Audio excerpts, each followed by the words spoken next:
भारत के गांव में कुछ तारीखें कैलेंडर का हिस्सा नहीं बल्कि बीते हुए किसी काले सच की गूंज और आने वाले खतरे का संकेत होती है। उस गांव में 12 जनवरी का खौफ ऐसा था कि लोग शादी तो दूर डर के मारे अपनी दहलीज तक नहीं लांघते थे। मगर पंकज ने इन कहानियों को महज एक वहम माना और उसी मनहूस तारीख को अपनी शादी तय कर दी। लखनऊ के कैंपस की वो पहली मुलाकात कब गहरा इश्क बन गई, पंकज और मोनिका को खुद भी पता नहीं चला।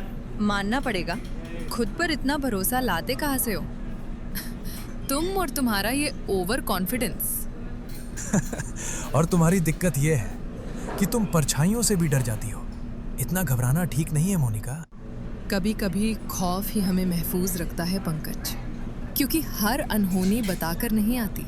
मेरा खौफ हकीकत तक सीमित है मोनिका। मैं उन कहानियों से नहीं डरता जिनका कोई वजूद ही ना हो।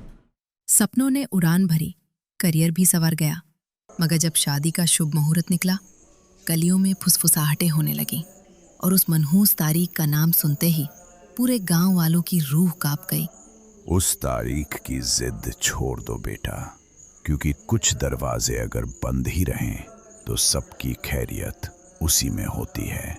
हैरानी है कि आज के दौर में भी आप लोग इन पुरानी और बेबुनियाद कहानियों की बात करते हो।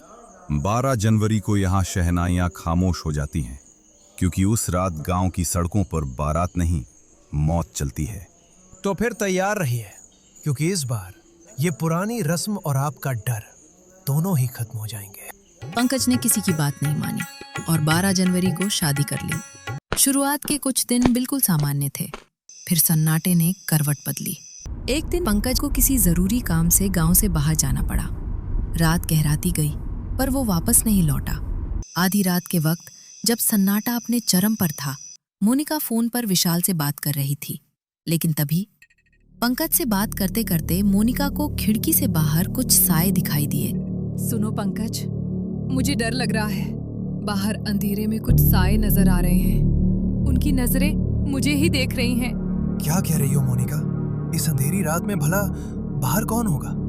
साफ साफ देखो, कोई वहम तो नहीं? चेहरे धुंधले हैं पंकज, कुछ साफ नजर नहीं आ रहा। और देखो, फोन का सिग्नल भी बार बार कट रहा है।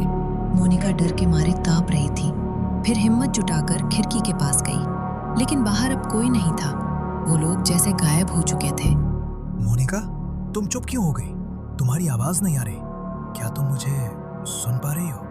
पता नहीं पंकज, शायद अंधेरे की वजह से मुझे गलतफहमी हुई थी। बाहर तो अब कोई भी नहीं दिख रहा। पर ये तो उस भयानक अंत की महज एक मामूली शुरुआत थी। अगली रात सन्नाटा और भी गहरा था।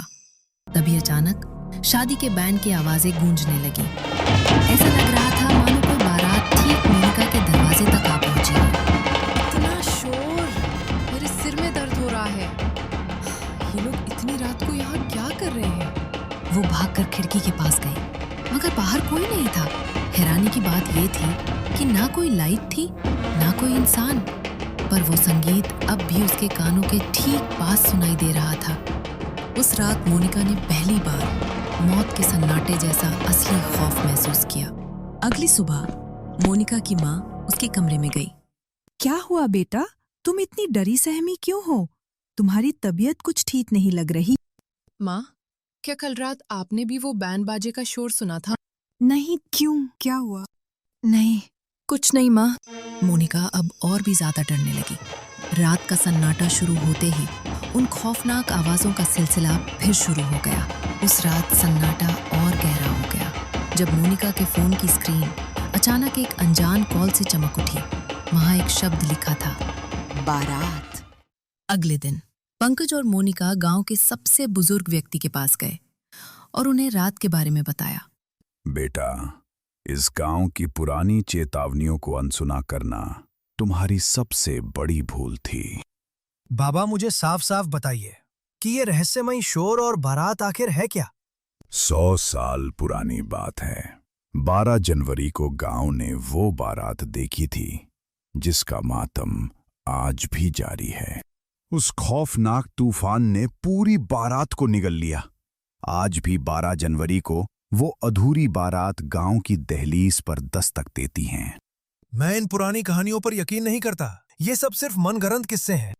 पंकज के शब्द अभी हवा में गूंज ही रहे थे कि अचानक कुदरत ने अपना रंग बदला, मानो उसकी बातों ने किसी सोई हुई रूह को जगा दिया हो।